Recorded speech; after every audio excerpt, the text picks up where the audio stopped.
ఎలా ఉన్నావమ్మా? ఇన్ని రోజులకు గుర్తుకొచ్చానా నేను? మీ అన్నయ్యకు మంచి సంబంధం కుదిరిందమ్మా. ఈ శనివారమే పెళ్లి. అయినా నా అన్నయ్య పెళ్లికి నేను లేకపోతే ఎలా చెప్పు? తప్పకుండా వస్తాను. నిన్ను రమ్మని పిలవడానికి నేను రాలేదమ్మా.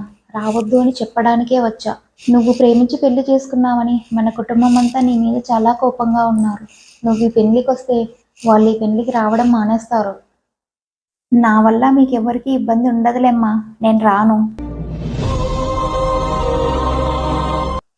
సర్లే అమ్మా, ఇంక నేను వెళ్ళొస్తాను.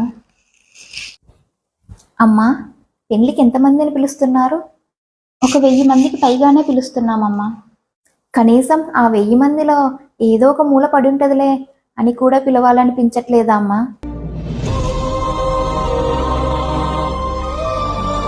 అంత పరాయిదాన్ని అయిపోయానా? అమ్మా అమ్మా ఈ వెన్నెల నిత్యం నాపై ఉండాలి.